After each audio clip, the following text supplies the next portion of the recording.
और ये इनके सर आर्बिट्री परसेंटेज, एक ख्याली परसेंटेज सेट की गई है, वो है 130%। अगर ये अपने लास्ट गोशवारे से 130% के करीब नहीं आते तो ये अब ये सर ये ख्याली हद है जो एफबीआर ने मुकर्रर की है, इसको समझना चाहिए। और ये अगर उस 130% के करीब नहीं तो इनको किसी भी वक्त गलत करार दिया जा सकता है। इसमें कुछ चीजें लिखना आप भूल गए हैं जो नॉन फाइलर के लिए और भी लिखी जा सकती हैं। ये अपने बच्चों के खतना नहीं करा सकते, और अगर ये रिश्ता मांगेंगे तो इनको कोई रिश्ता नहीं देगा, ये समोसे खरीदेंगे तो साथ में चटनी नहीं मिलेगी, और चलते हुए ये दो पैरों का इस्तेमाल नहीं कर सकते, एक पैर से लंगड़ा के चलेंगे ताकि दूर से पता चले कि ये नॉन फाइलर जा रहा है।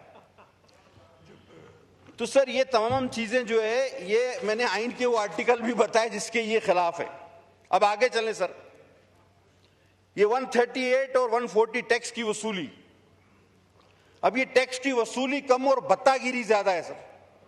मेरे ख्याल में रिकॉर्ड टूटने वाला है आप लोगों का। ये कुछ मखसूस हालात में, जिस तरह हमारे साथ कराची में होता था, नोटिस दिए बगैर ही अकाउंट्स मंजमद और रकम निकाल लेगी एफबीआर, यानी नोटिस नहीं देगी, अकाउंट्स मंजमद कर देगी और रकम निकाल देगी। सर ये 104 आपका आर्टिकल है मुंसिफाना ट्रायल का कॉन्स्टिट्यूशन में, ये उसकी शदीद खिलाफ वर्जी है सर।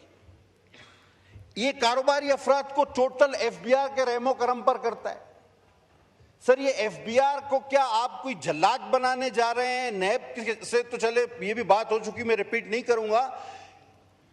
मतलब मुझे समझ में नहीं आ रहा कि ये हुकूमत को किसने मशवरा दिया है। मुझे यकीन है कि इस हुकूमत में इतने काबिल लोग हैं, मेरे बड़े भाई तारड़ साहब की तरह, कि वो ये नहीं कर सकते थे। ये बाबुओं ने कुछ इनको लिख के दिया और उन्होंने पढ़े बगैर ही हमारे सामने इसको रख दिया है। अगर ये इसको पढ़ते तो मैं नहीं समझता कि वो ये बातें यहां लाते।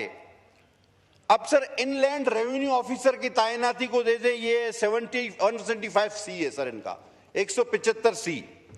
ये कहते हैं किसी भी कारोबारी मकाम पर एक शख्स को एफबीआर जाके खड़ा कर देगा कि देखो ये कारोबार से किस तरह नफा नुकसान हो रहा है। यानी आपके ऑफिस में भी वो आपके सर पे खड़ा हुआ होगा, आपकी फैक्ट्री में भी आप वो तैनात कर सकते हैं, आपकी दुकान पर भी लाके उसको एक कुर्सी दे के बिठा सकते हैं। वो सर इसमें अच्छा हुआ ये नहीं लिख दिया इन्होंने कि बेडरूम में वो देखे कि राइट साइड पे इसको सोना है या लेफ्ट साइड पे सोना है, वो भी ये फैसला करे ये आदमी। ये अच्छा हुआ ये इनसे रह गया। सर ये इस किस्म के इकदामात में एक एक करके आपको बता रहा हूं। अब सर सेक्शन 14A(c), ये सर मनकूला और गैर मनकूला जायदाद की मुंतकली है सर। अब जो शख्स सेल्स टैक्स एक्ट में रजिस्टर्ड नहीं, वो ये सारी चीजें नहीं कर सकता। इसमें टैक्स गुजार को सुनने का कोई हक नहीं, और ये टोटल अफसरान के रहमो करम पे होगा।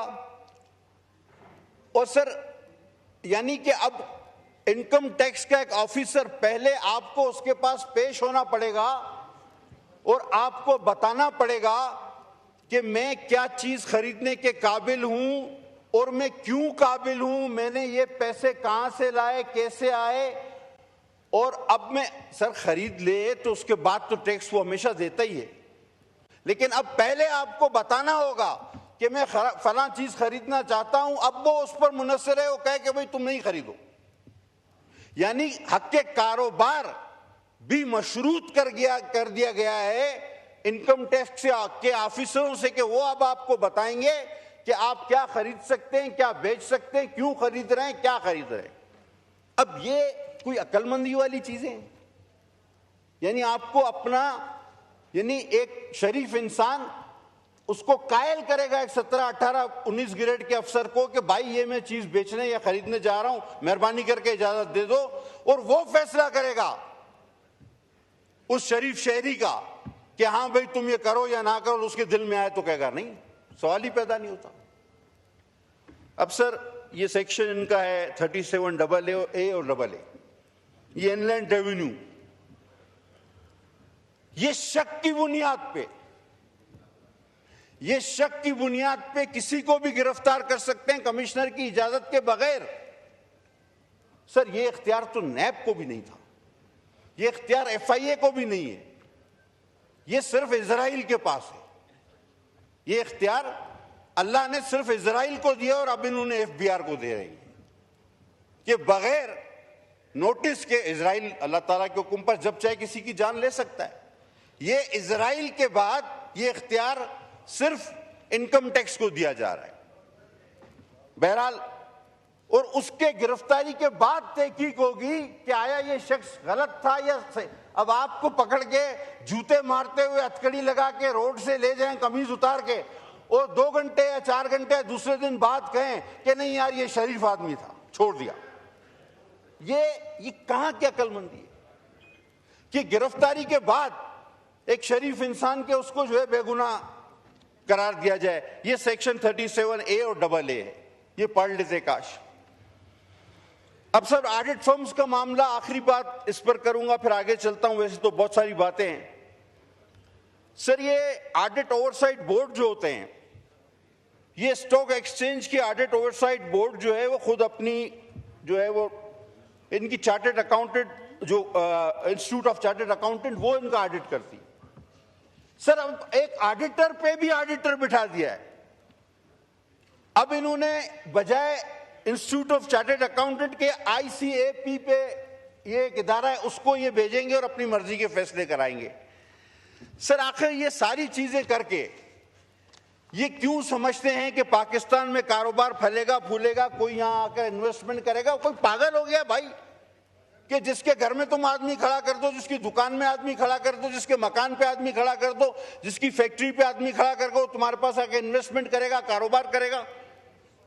सर, ये मुल्क का पट्टा बिठाने वाली बात है। ये पता नहीं किसने इनको बजट लिख के दिया और इनकम टैक्स को ऑफिसरों को तो मैं कहता हूं इजराइल बना दिया। मैं बार बार कहना चाह रहा हूं। अच्छा, आप कह रहे हैं जी सोलर पर 18% टैक्स, बिल्कुल भी नहीं करेंगे हम इसकी हिमायत। अच्छा, कह रहे हैं इंपोर्ट पर 18% टैक्स, आप मुल्क में जो है वो सोलर जो है वो खरीदे। वो भाई, आपने मुल्क में इंजीनियर कौन से पैदा किए हैं, वो कौन सा इतना अच्छा सोलर पैनल बना रहे हैं? सर, अगर पाकिस्तान में बनने वाला पैनल 5 यूनिट पैदा करता है तो उतने ही पैसे का जो हम बाहर से यूनिट मंगाते हैं वो 100 यूनिट पैदा करता है। आप या तो मुल्क में सोलर की उसी तरह की उस स्टैंडर्ड की लगाते, इंडस्ट्री लगाते, आप उसी सतह के सोलर पैनल बनाते जिस तरह के चाइना से आते हैं, जापान से आते हैं, जर्मनी से आते हैं। आप उस स्टैंडर्ड को मीट करते नहीं, आपने ये तो किया नहीं। आपका सोलर पैनल जो मुल्क में बन रहा है वो लगता है कि रेडियो है जो कि बजता नहीं है, वो डब्बे की तरह है। वो पुराना रेडियो लगता है जो बजता भी नहीं है। और वो सोलर पैनल इतने जदीद है। अब हम जबरदस्ती ये खरीदें वो खरीदेंगे तो 18% टैक्स लगेगा और आप फिर कहते हैं कि हम मुल्क को तवानाई के बहरान से निकालना चाह रहे हैं। आप झूठ बोलते, आप चाहते ही नहीं कि ये मुल्क तवानाई के बहरान से निकले। वैल्यूएशन, इस पर मुझसे फेडरल मिनिस्टर ऑफ फाइनेंस मुत्तफिक हो गए। कराची की बात करूंगा, 5 लाख रुपए की जो जगह है उसकी FBR ने वैल्यू रखी है 25 लाख रुपए। अब टोटल वो 5 लाख की वैल्यू है, उसकी 25 लाख कहां से लाए कोई 25 लाख वाइट मनी? तो हुआ क्या इससे, अब इनको खुद अंदाजा नहीं कि लोगों ने रजिस्ट्रार के पास जाना बंद कर दिया। 2 गवाह रख के वो शरई मुआहदे करा रहे हैं। लेकिन मैं इसमें शुक्रगुजार हूं, मेरे दोस्त जो अब फाइनेंस मिनिस्टर नहीं रहे, अली साहब भी और हमारे फाइनेंस मिनिस्टर भी, ये मुझसे एग्री करते हैं कि हाँ ये गलत है। इन्होंने एक चीज कही थी मुझे कि आप मुझे निशानदेही करें। सर, मैं अपने हल्के तक की तो निशानदेही कर सकता हूं कि कहां की जो है ना रकूम गलत रखी गई है, वैल्यूएशन हाई रखी गई है। लेकिन पूरे कराची का सर्वे सर मैं ये इन जल्लादों से, इजराइलों से करा ले सर। इतनी बड़ी जब इनको इतने इख्तियारात दिए इनकम टैक्स वालों को, तो ये इनसे करा लेना। हम एक पूरी कराची का सर्वे मैं कहां से जाके करूं सर? अब आप आ जाए सर, एक पूरे पाकिस्तान में, पूरी दुनिया में पाकिस्तान एक वाहिद मुल्क है, एक अनोखा मुल्क है कि जिसमें हमारा मकामी माहीगीर। पटेल साहब, आपके विप ने लिख के दिया कि आपको पार्टी की तरफ से एक्स्ट्रा टाइम दे दूं, तो इसलिए एक्स्ट्रा टाइम। जी बहुत शुक्रिया सर, मैं इंतहाई शुक्रगुजार हूं आपके साथ। सर, पाकिस्तान इस तरह से एक अनोखा और वाहिद मुल्क है कि पाकिस्तान में मकामी माहीगीर को पोर्ट क्लियरेंस लेनी पड़ती है और उसके एवज उसको पैसे देने पड़ते हैं। अब वो कौन सा अफ्रीका, सोमालिया, अमेरिका जा रहा है, वो जाता है अपनी कश्ती लेके अपने समुद्र में शिकार करता है, वापस आता है, लेकिन उसको कहते हैं कोई नहीं, लेकिन इंशाल्लाह आप कर जाएंगे। और अगर तरक्की करनी है तो खुदा के लिए इस कस्टम को, इस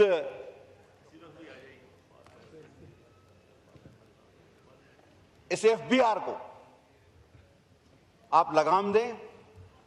ये गिरफ्तारी, ये आपकी कारोबार की जगह, आपके घर, आपके मकान, आपकी दुकान में इनकी तैनाती को रोकें।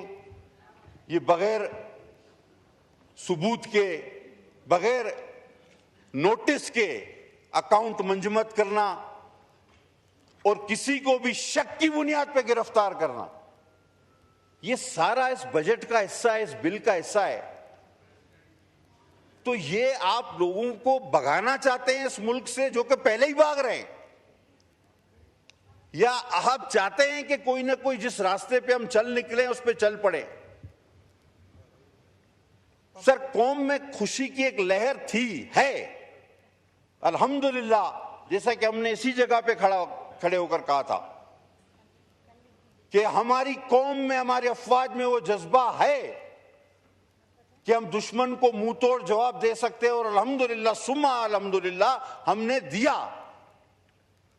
आज हमारा दुश्मन 100 बार सोचेगा हम पर हमला करने से पहले। लेकिन सर, कौम की इस खुशी को, कौम के इस यकजहती को, ये आपका मुल्क दुश्मन बजट पारा पारा कर देगा, जिसमें हर शख्स गिरफ्तार हो सकता है, हर शख्स को जो है शक की बुनियाद पे आप बंद कर सकते हैं, हर आदमी कारोबार नहीं कर सकता। अच्छा, मुझे एक बात सर, आज ये मिनिस्टर साहब बताएं, अगर नॉन फाइलर बैंक अकाउंट नहीं खोल सकता, तो वो अगर कोई नया नौजवान आए, वो कहता है मैं कारोबार करना चाहता हूं, उसको कोई उधार देता है, तो अब वो पहले बैंक अकाउंट ही नहीं खुलेगा, वो कोई चीज खरीद नहीं सकता, तो वो मुझे बताएं वो दुकान कैसे खरीदेगा, वो कैसे शुरू करेगा अपना कारोबार। इसका क्या तरीकेकार है कि कोई नया आदमी अगर अपना बिजनेस शुरू करना चाहे, तो पहले तो आप कहते हैं कि अच्छा तो नॉन फाइलर नहीं होता, अभी तक तो बेरोजगार था, अब वो फाइलर बनने जा रहा है तो वो बैंक अकाउंट नहीं खोल सकता, वो कोई चीज खरीद नहीं सकता। ये क्या अकलमंदी है? ये कौन सी, मतलब किसने बनाया है ये बजट? और नया आदमी तो अब कोई काम शुरू ही नहीं कर सकता, यानी नौकरियां आप देंगे नहीं, कोई शख्स कारोबार शुरू नहीं कर सकता, शुरू करेगा तो उसको गिरफ्तार कर लिया जाएगा, अगर उसने कारोबार शुरू भी कर लिया तो उसके सर पे कोई आके खड़ा हो जाएगा कि देखो ये कमा रहा है या नहीं कमा रहा, और अगर वो आपकी तवक्को जो 130% है उसके मुताबिक नहीं कमा रहा तो इसको अंदर करो और इसके अकाउंट जब्त कर लो। खुदा के वास्ते ये किसी दुनिया में किसी और मुल्क में है? और उसको सुनवाई का कोई हक भी नहीं। ये किसी और दुनिया में, ऐसा मुल्क में ये एफबीआर के कानून हैं? सर, सीधा सीधा मैं आपसे कह देता हूं कि सर ये नहीं होगा, ये नहीं चलेगा इस तरह, ना हम मंजूर करेंगे, ना मैं समझता हूं कोई भी समझदार आदमी जो इस बजट को पढ़ सकता है, जो इसको समझ सकता है, वो कभी भी इसके हक में वोट नहीं देगा, कभी भी हक में वोट नहीं देगा। Thank you. बस सर, वो फारूक भाई ने, मैं हमेशा एक शेर पढ़ता हूं, फारूक भाई ने उस शेर को गलत पढ़ दिया था इस बार। हाँ, हमारे बाबू भाई जो है फारूक भाई, और वो शायर भी कतील शफाई है सर। सर बहुत खूबसूरत शेर है वो, मैं हमेशा हर बजट स्पीच में पढ़ता हूं, आप रिकॉर्ड उठा के देख लें।